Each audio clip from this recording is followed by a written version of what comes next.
Bonjour, bienvenue sur Doc La Luna TV, la chaîne pour les femmes et les hommes qui souhaitent décupler leur super pouvoir grâce au féminin. Mais où étais-tu passé, Doc La Luna, ces dernières semaines? Eh bien, j'avais vraiment à cœur de vous concocter une vidéo avec une petite pointe d'humour, à la tout le monde s'en fout, si vous voyez ce que je veux dire, sur un sujet qui me tient vraiment à cœur, les dessous de l'utérus. Et oui mesdames, et vous aussi messieurs qui nous regardez, j'ai envie qu'à la fin de cette vidéo, nous cassions des mythes sur cet organe encore peu connu et que nous passions d'une vision réductionniste d'un organe mécanique de la reproduction de la femme à une vision beaucoup plus globale et intégrative. Et si notre utérus était la clé de notre puissance, de notre empowerment? Donc la Luna, peux-tu m'expliquer comment l'organe situé entre les trompes de Fallope et le vagin chez la femme et les mammifères femelles destinés à accueillir l'œuf fécondé jusqu'à son développement complet et à l'expulser au terme de la grossesse, selon Monsieur Larousse, peut être le siège de ma puissance? Explique-moi.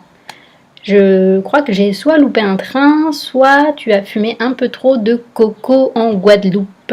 Oui, moi aussi j'étais comme toi. Souvenir de mon premier contact avec l'utérus. Mes premières ragnagnas. Ah non, putain, pas moi aussi. Ah, j'espère que ça va pas tomber pendant les prochaines vacances. Pourquoi est-ce que je suis pas un mec, bordel? Non, en fait, mon premier vrai souvenir, mon vrai contact physique avec l'utérus, c'est un souvenir de 4e année de médecine, service de chirurgie, premier stage chez le professeur Joyeux. Alors ça fait un peu film d'horreur, hein. Je tiens dans mes mains une poche chaude, sanguinolente. C'est ça l'utérus?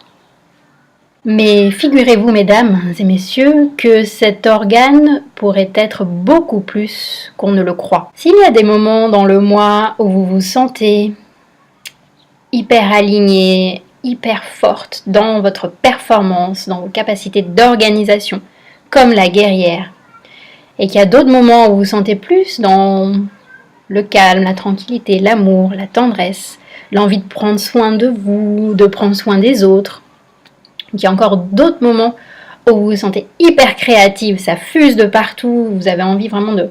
Vous sentez que ça vient de l'intérieur, il y a une intuition, une inspiration. Vous avez envie de faire votre rebelle et surtout de ne pas rentrer dans les cases. Et s'il y a d'autres moments aussi où le meilleur endroit pour vous, c'est au fond de votre lit, dans votre pyjama et que surtout personne ne vient m'emmerder, eh bien figurez-vous que c'est grâce à votre utérus. Car nous, les femmes, nous ne sommes pas linéaires. On ne peut pas toujours attendre nous d'être en mode Wonder Woman. Nos hormones ne sont pas linéaires, mais cycliques.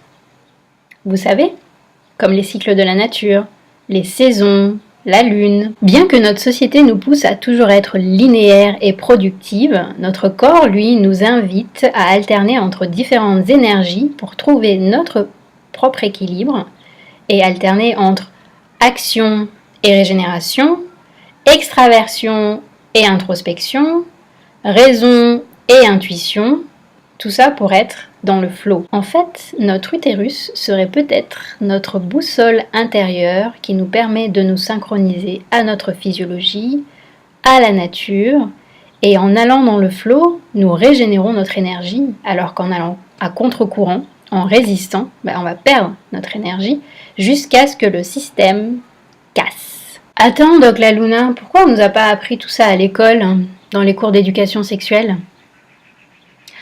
À l'école. J'ai arrêté de croire au Père Noël, tu sais. Un peu d'histoire. Utérus, du latin, qui signifie ventre, matrice. Quand on reprend les premiers textes sur l'utérus, ils sont écrits par des hommes. Cherchez l'erreur. Imaginez des textes sur le pénis écrits par des femmes. Dans la littérature médicale, l'utérus est vraiment réduit à sa fonction de reproduction. Et si une femme semait le trouble dans son environnement, on la traitait d'hystérique et On pouvait même lui proposer de lui retirer son petit utérus pour qu'elle arrête de nous faire chier. Non, en fait, tout va bien, j'ai rien dit. Je dis plus rien. Demandons à Monsieur Google pour voir et tapons utérus du futur. L'utérus digital est déjà parmi nous. Il y a encore des mecs qui délirent. Allez, soyons fous, pourquoi nous faire chier? Et si nous proposions une tournée d'hystérectomie collective pour toutes ces dames? Et c'est le patron qui régale. Et puisque ça sert uniquement à faire des gosses, remplaçons-les par des utérus digitaux. Ça coûtera moins cher à la sécu. Liberté, égalité, digitalité. Moi, je crois que je vais prendre mes clics, mes claques, ma Moon Cup et aller m'installer dans la forêt.